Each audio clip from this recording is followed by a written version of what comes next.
Hi friends, ഞാൻ ബിന്ദുസ് നാടൻ രുചികളിലേക്ക് എല്ലാവർക്കും സ്വാഗതം. ഇന്ന് നമ്മൾ തയ്യാറാക്കുന്നത് ചോറിൻ്റെ കൂടെയും ചപ്പാത്തിയുടെ കൂടെയും ദോശയുടെ കൂടെയും എല്ലാം കഴിക്കാൻ പറ്റുന്ന നോൺ വെജ് സ്റ്റൈലിലുള്ള ഒരു സോയാ ചങ്ക്സ് റെസിപ്പിയാണ്.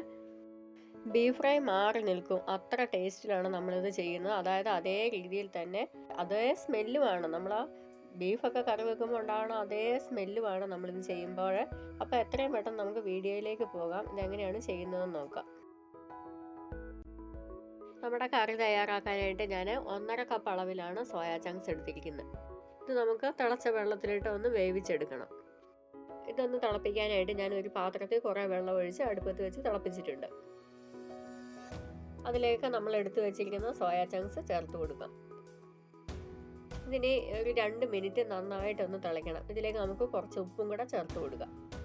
1 ടീസ്പൂൺ ഉപ്പ് ഞാനിപ്പോൾ ചേർത്തിട്ടുണ്ട്. ഇനി ഇതൊന്ന് ഇളക്കി കൊടുക്കാം. ഒരു 2 മിനിറ്റ് ഒന്ന് തിളച്ചാൽ മതിയാവും. അപ്പോഴത്തേക്ക് ഇത് വെന്ത് കിട്ടും. തിളയ്ക്കാൻ തുടങ്ങിയിട്ടുണ്ട്. ഇത് നന്നായിട്ട് തിളച്ച് കഴിയുമ്പോഴത്തേക്കും ഇത് നന്നായിട്ട് വീർത്ത് വരും. ഇത് അടച്ചു വെച്ച് തിളപ്പിക്കരുത്. ഇത് തിളച്ച് പുറത്തേക്ക് ചാടും. തിളച്ച് കഴിയുമ്പോൾ പതഞ്ഞ് മുകളിലേക്ക് വെന്തുമ്പോൾ വെളിയിലേക്ക് പോകും. അതുകൊണ്ട് ഇത് നമുക്ക് തുറന്ന് വെച്ച് തന്നെ ഇതൊന്ന് തിളപ്പിച്ചെടുക്കാം. ഇടയ്ക്കൊന്ന് ഇളക്കി കൊടുത്താൽ മതി. 2 മിനിറ്റ് ഒക്കെ ആയിട്ടുണ്ട്. ഇത് നന്നായിട്ട് തിളച്ചിട്ടുണ്ട്. സോയാബോളൊക്കെ നന്നായിട്ടൊന്ന് വീർത്ത് വന്നിട്ടുണ്ട്. നമുക്ക് ഈ തീ നിർത്തി കൊടുക്കാം. തീ നിർത്തി വെച്ച് കഴിഞ്ഞൊന്ന് തണുത്തിട്ട് നമുക്കിത് 3-4 പ്രാവശ്യം നന്നായിട്ടൊന്ന് കഴുകി ഒന്ന് ഞെക്കി പിഴിഞ്ഞെടുക്കണം. നല്ലപോലെ കഴുകി എടുക്കണം. എന്നാലേ അതിൻ്റെ ആ ഒരു സ്മെല്ല് പോയി കിട്ടുകയുള്ളൂ. അതാണ് പലർക്കും ഇത് ഇഷ്ടമില്ലാത്തത്. ഇതിനൊരു മണമുണ്ടല്ലോ, ആ മണം പോകാനായിട്ട് നമ്മൾ കുറേ വെള്ളം ഒഴിച്ച് നന്നായിട്ട് കഴുകിയെടുക്കുക. എന്നിട്ട് ഇതിൻ്റെ ഉള്ളിലത്തെ വെള്ളം നന്നായിട്ട് ഞെക്കി പിഴിഞ്ഞെടുക്കണം. ഇനി നമുക്കൊരു പാൻ അടുപ്പത്ത് വെച്ച് ഒന്ന് ചൂടാക്കാം. പാൻ നന്നായിട്ട് ചൂടായി കഴിയുമ്പോൾ അതിലേക്ക് ഒരു 3 ടേബിൾ സ്പൂൺ വെളിച്ചെണ്ണയാണ് അതിനെടുത്തിരിക്കുന്നത്. അതൊഴിച്ചു കൊടുക്കാം. എണ്ണ നല്ലപോലെ ചൂടായിട്ടുണ്ട്. അതിലേക്ക് ചെറിയൊരു കഷ്ണം കറുവാപ്പട്ട 2ആയിട്ട് ഒടിച്ച് ഇട്ടിട്ടുണ്ട്. 2 ഏലക്കായ, 2 ഗ്രാമ്പു, ഒരു തക്കോലത്തിൻ്റെ പകുതി അത്രയും ചേർത്ത് കൊടുക്കാം. അത് നമുക്കൊന്ന് ഇളക്കി ഒന്ന് റോസ്റ്റ് ചെയ്തെടുക്കാം. നല്ല ഒരു സ്മെല്ലൊക്കെ വരുമല്ലോ, അപ്പോഴത്തേക്കും അത് മൂത്തിട്ടുണ്ടാവും. അതിലേക്ക് 1 ടേബിൾ സ്പൂൺ ഇഞ്ചിയും വെളുത്തുള്ളിയും കൂടെ ചതച്ചത് ചേർത്ത് കൊടുക്കാം.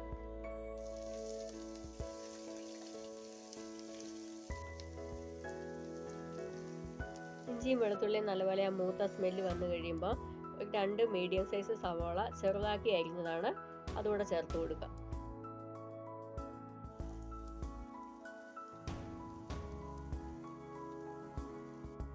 സവാള ഒരു ഗോൾഡൻ ബ്രൗൺ കളർ ആകുന്നത് വരെ ഒന്ന് ഇളക്കി കൊടുക്കാം. ഇതിലേക്ക് ഒരു 1/2 ടീസ്പൂൺ ഉപ്പ് കൂടി ചേർത്ത് കൊടുക്കാം.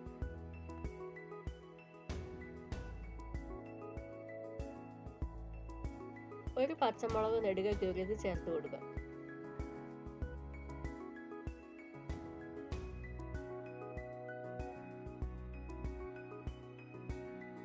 സവാളയുടെ കളറൊക്കെ ഒന്ന് മാറിയിട്ടുണ്ട്. ഒരു ബ്രൗൺ കളറിലേക്ക് ആകാൻ തുടങ്ങുന്നുണ്ട്. അതിലേക്ക് 1/2 ടീസ്പൂൺ മഞ്ഞൾപ്പൊടി, 2 ടീസ്പൂൺ കാശ്മീരി മുളക് പൊടിയും കൂടെ ചേർക്കാം. ഇതിലേക്ക് ഇനി വേണ്ടത് 1 ടീസ്പൂൺ മല്ലിപ്പൊടി, 1/2 ടീസ്പൂൺ കുരുമുളക് പൊടിയാണ്. നല്ല ഫ്രഷ് ആയ കുരുമുളക് പൊടി തന്നെ എടുക്കണേ. 1/2 ടീസ്പൂൺ പെരുജീരകം പൊടിച്ചതും കൂടി എടുക്കുക. 1 ടീസ്പൂൺ ഗരം മസാല. ഈ പൊടികളെല്ലാം തന്നെ നല്ല ഫ്രഷ് ആയിരിക്കാൻ ശ്രദ്ധിക്കണം. ഇതെല്ലാം കൂടെ നമുക്ക് നന്നായിട്ടൊന്ന് ഇളക്കിയെടുക്കാം. ഇപ്പം തന്നെ നല്ലൊരു സ്മെല്ല് വരുന്നുണ്ട്. ആ കുരുമുളക് പൊടിയും ഗരം മസാലയും എല്ലാം കൂടെ ചേർത്ത് ഒന്ന് മൂപ്പിച്ച് കിട്ടുമ്പോഴുള്ള ആ സ്മെല്ലുണ്ടല്ലോ, നല്ലൊരു സ്മെല്ലാണ്. ഇതിപ്പം വലിയ എരിവില്ലാതെ ഒരു മീഡിയം എരിവിലേ ഉള്ളൂ ഇത് ചെയ്യുന്നത്. അല്പം കൂടെ എരിവ് വേണ്ടവർക്ക് കുരുമുളക് പൊടിയൊക്കെ ഇച്ചിരിയും കൂടെ കൂടുതൽ ചേർക്കാമേ. എല്ലാം ഒന്ന് നന്നായിട്ട് മൂത്തിട്ടുണ്ട്. ഇതിലേക്ക് കുറച്ച് കറിവേപ്പില ചേർത്ത് കൊടുക്കാം. 2 മീഡിയം സൈസ് തക്കാളിക്ക ചെറുതായിട്ട് അരിഞ്ഞതും കൂടെ ചേർത്ത് കൊടുക്കാം. വലിയ തക്കാളിക്കയാണ് 1 എടുത്താൽ മതി. ഇനി ഇതെല്ലാം കൂടെ ഇളക്കി വന്ന് തക്കാളിക്ക ഒന്ന് വഴറ്റിയെടുക്കാം. തക്കാളി വഴന്നിട്ടുണ്ട്. ഇപ്പോൾ ആ മസാലയുടെയൊക്കെ നല്ലൊരു മണം വരുന്നുണ്ട്. ഇതിലേക്ക് നമുക്ക് 1/2 കപ്പ് വെള്ളം കൂടെ ചേർത്ത് കൊടുക്കാം. ഇത് നന്നായിട്ടൊന്ന് ഇളക്കി കൊടുക്കാം.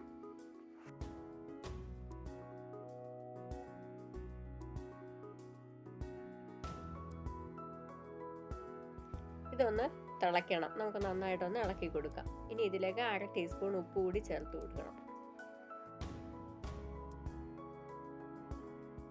ഈ ഗ്രേവി നന്നായിട്ടൊന്ന് തിളച്ച് ഈ വെള്ളം ഒന്ന് വറ്റി വരണം.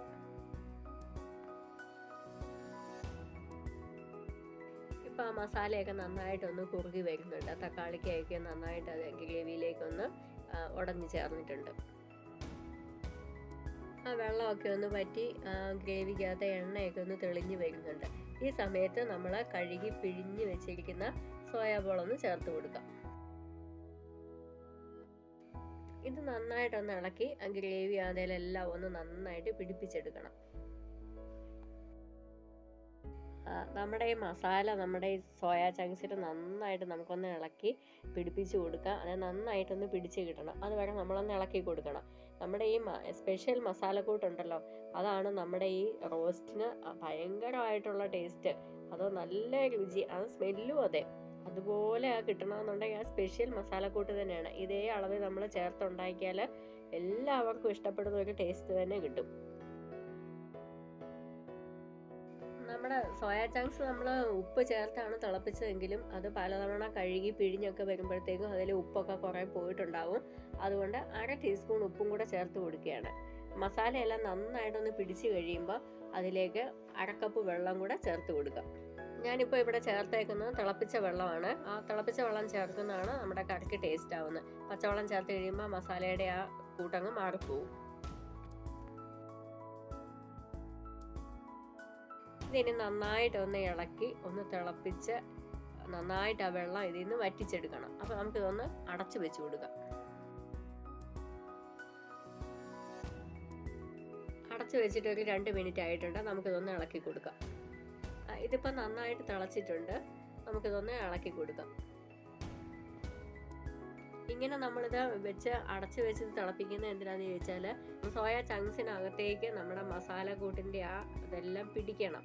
അതിൻ്റെ ഉള്ളിലേക്ക് അത് കയറി ചെന്ന് എല്ലാം ഒന്ന് പാകത്തിനാവണം. അതിന് വേണ്ടിയിട്ടാണ്. ഇനി നമുക്കിത് തുറന്നു വെച്ചൊന്ന് ഇളക്കി ഈ വെള്ളം ഒന്ന് വറ്റിച്ചെടുക്കണം. വെള്ളം ഒന്ന് വറ്റി വരുന്നുണ്ട്. നമുക്കിതൊന്ന് ഇളക്കി കൊടുക്കാം.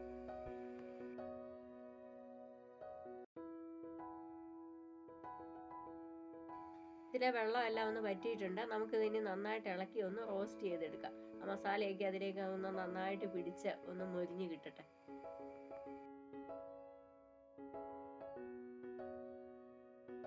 ഇതിപ്പോൾ പാകത്തിന് എല്ലാ വെള്ളം എല്ലാം വലിഞ്ഞിട്ടുണ്ട്. ഇതിലേക്ക് ഞാൻ ഒരു തക്കാളിക്ക ഒന്ന് കട്ട് ചെയ്തത് ചേർത്ത് കൊടുക്കുകയാണ്. ഇത് വേണമെന്നില്ല, നിർബന്ധമില്ല.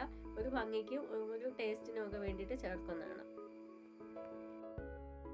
3 പച്ചമുളകും കൂടെ കനം കുറച്ച് അരിഞ്ഞതും കൂടെ ചേർത്ത് കൊടുക്കാം. കുറച്ച് ഫ്രഷായ കറിവേപ്പിലയും കൂടെ ചേർത്ത് കൊടുക്കാവേ.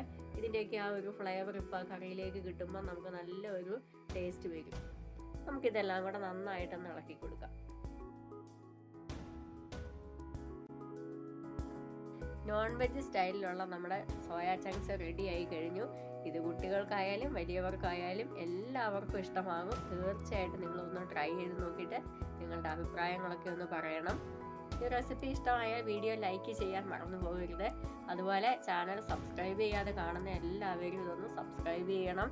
നിങ്ങളുടെ ഫ്രണ്ട്സിനോ റിലേറ്റീവ്സിനോ ഒക്കെ ഇതൊന്ന് ഷെയർ ചെയ്ത് കൊടുക്കണം. അടുത്ത നല്ലൊരു റെസിപ്പിയുമായി വരുന്നത് വരെ എല്ലാവർക്കും ബൈ ബൈ.